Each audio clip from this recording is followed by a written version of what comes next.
Mereka menuju ladang dengan berjalan kaki sejauh 1 kilometer.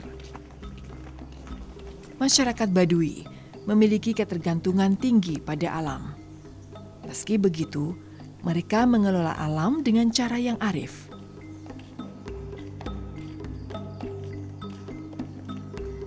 Masyarakat Baduy menerapkan pola pertanian dengan menggolongkan hutan sesuai fungsinya. Hutan untuk konservasi dan hutan untuk dimanfaatkan.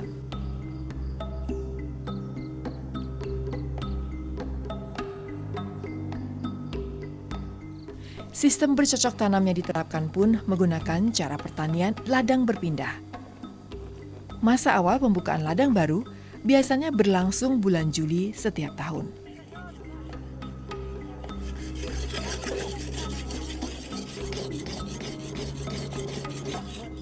Aktivitas di ladang dimulai dengan sarapan bersama. Kali ini, kegiatan membuka ladang dilakukan oleh Paguyuban Petani Baduy Desa Kanekes, terdiri dari 80 petani.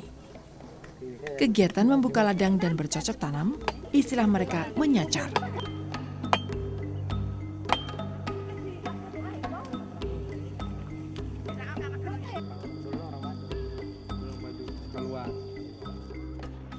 Dipimpin seorang pamong atau panggiwa. Menyacar dilakukan secara bergotong royong seminggu sekali hingga tanah siap ditanami.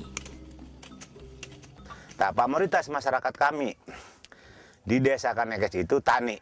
Tani satu utama beladang, menanam padi, tapi sekarang itu baru itu bikin bahan. Nah, karena menurut ramalan kami sebagai di desa kami itu mulai musim kemarau. Nah, itu belum waktunya bertanam gitu. Itu segala sesuatu itu harus diseimbangkan dengan alam.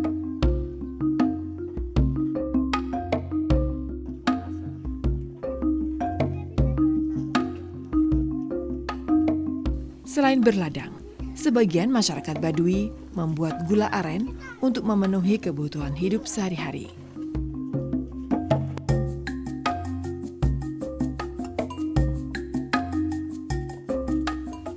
Mereka menyadap pohon aren yang tumbuh di lingkungan tempat tinggal mereka.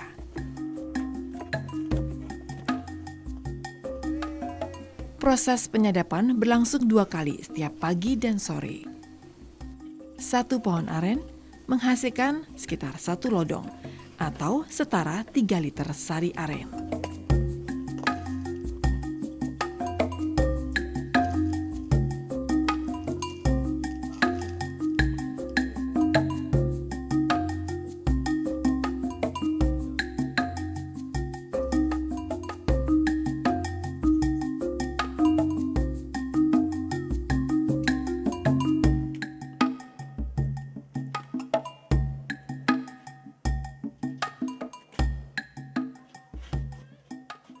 Cara mengolah sari aren sama seperti yang dilakukan petani gula aren umumnya.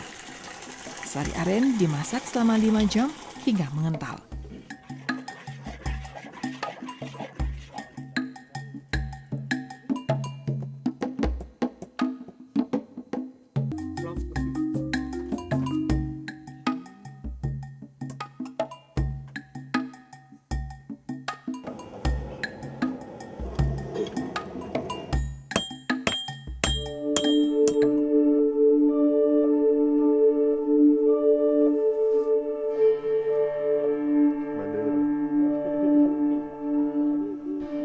Wilayah Desa Kanekes seluas lebih dari 5 hektar merupakan tanah adat suku Baduy.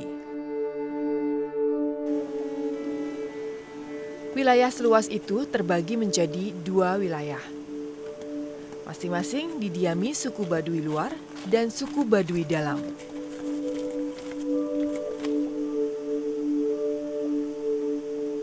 Suku Baduy dalam hidup mengisolir diri dari pengaruh budaya luar. Mereka memang teguh memegang tradisi.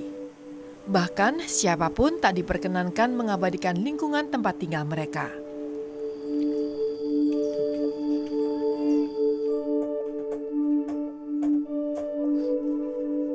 Masyarakat luar Baduy hanya bisa menemui mereka dikala mereka berkunjung ke Baduy luar. Mereka selalu berpakaian dan berikat kepala warna putih. Pakaian dan tas yang mereka kenakan dibuat sendiri dengan tangan.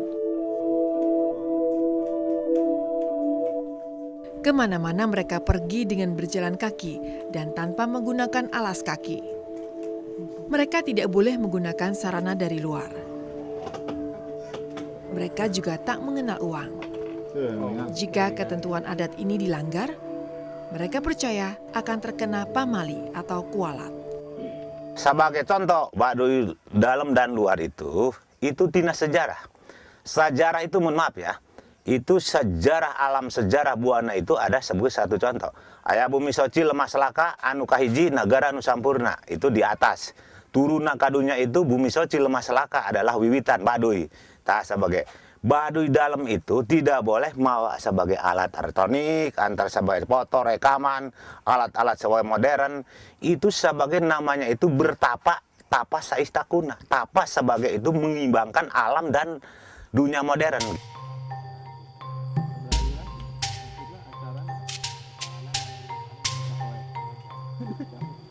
Berbeda dengan suku Baduy dalam, suku Baduy luar sudah bersentuhan dengan dunia luar.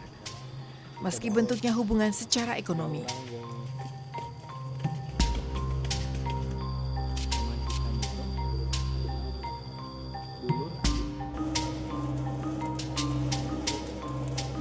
Selain mengandalkan hasil ladang, masyarakat Baduy punya usaha mandiri membuat golok.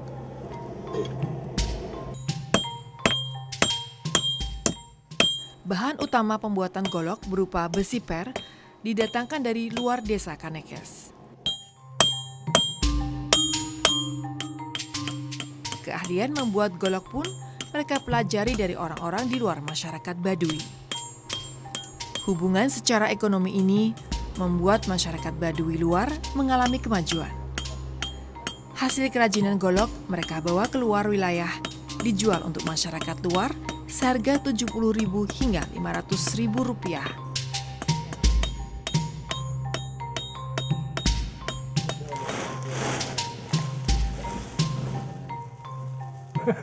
Begitu pula dengan hasil ladang. Dijual keluar wilayah Baduy melalui perantaraan seorang penampung. Transaksi tukar hasil ladang dengan uang dilakukan setelah ada kesepakatan harga. Pulang 2.000.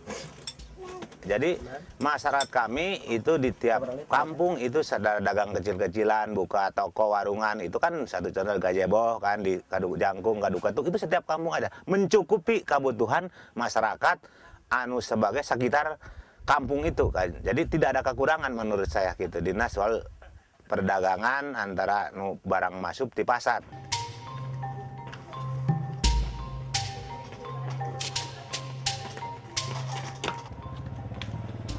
Dulu masyarakat Baduy tak mengenal sistem jual beli seperti ini. Mereka melakukan sistem barter untuk memenuhi kebutuhan hidup.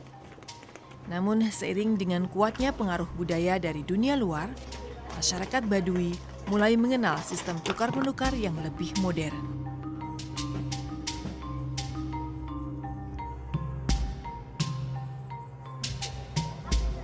Aktivitas jual beli biasanya berlangsung pagi hari. Hasil ladang diangkut dengan menggunakan transportasi modern menuju Rangkas Bitung. Jarak dari desa Kanekes menuju Rangkas Bitung lebih dari 30 km dengan waktu tempuh sekitar 2 jam.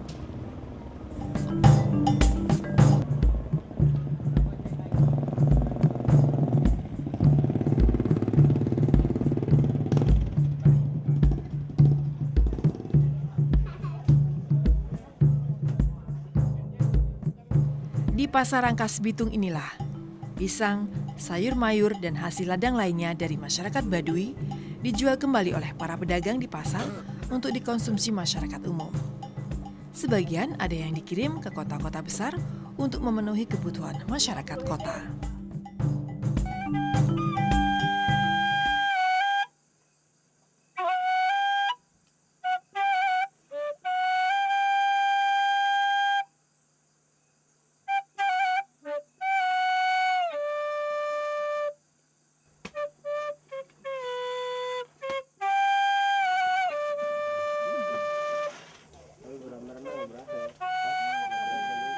Kehidupan bermasyarakat suku Baduy berjalan harmonis, seperti alam yang melingkupi tempat tinggal mereka, asri dan tetap terjaga kelestariannya.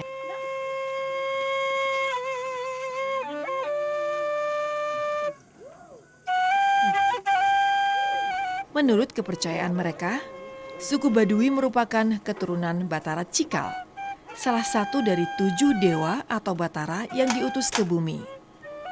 Asal-usul tersebut sering dihubungkan dengan Nabi Adam sebagai nenek moyang pertama. Masyarakat Baduy masih memegang kepercayaan warisan nenek moyang, bahwa mereka punya tugas menjaga harmoni alam.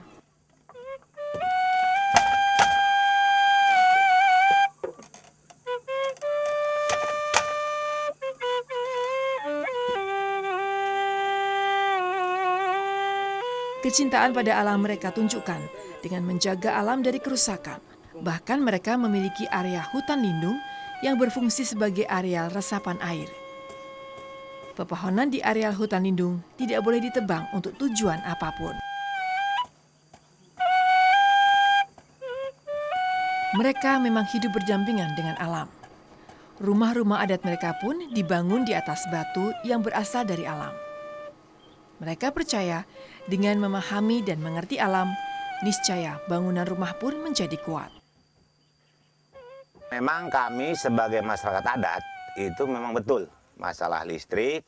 Banyak sekali, yang sering sekali saya ditawari sama pemerintah karena Baduy itu tetap adat, alam, budaya itu dilestarikan. Kalau sejarah istilahnya listrik masuk, itu kan pasti masyarakat mau istilahnya ingin punya TV, ingin sebagai itu, tapi kami tetap, kami itu hanya sebagai lampu cempor, antar lampu kecil, kalau patromak, misalnya kalau musim-musiman aja. Tapi bagi kami itu memang tidak menerima, menurut adat itu adalah sebagai kemodernan, itu sebagai listrik. Karena kalau udah nerima, pasti adatnya itu udah bebas. Kalau bebas kan, siapa yang tanggung jawab kan kira. Kalau istilahnya segala kebebasan itu alamnya karuksakan, manusia moralnya itu misalkan anak mungkin ruksakan, itu tetap kami itu sebagai istilahnya menahan diri lah.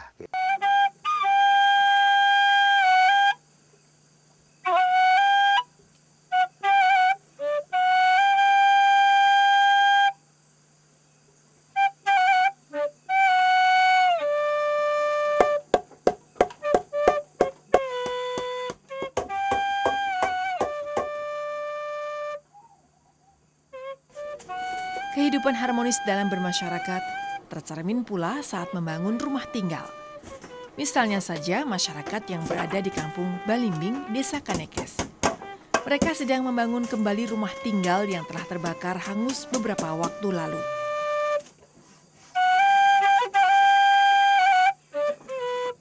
Semua bahan kayu dan bambu yang digunakan untuk mendirikan rumah adat didapat dari lingkungan sekitar.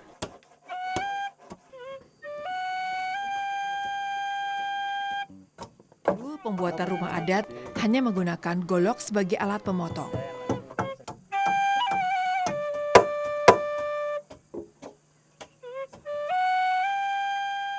Meski demikian, masyarakat tetap mempertahankan nilai-nilai adat yang terkandung dalam bangunan rumah.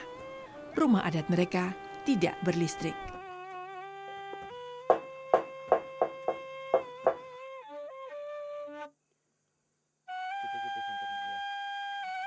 Di malam hari, kerukunan hidup bermasyarakat makin terasa. Kencangnya hembusan angin malam tidak menyurutkan aktivitas masyarakat untuk ronda. Meskipun Desa Kanekes lingkungannya aman dari aksi pencurian dan tindak kriminalitas lain, namun masyarakat merasa perlu untuk tetap berjaga-jaga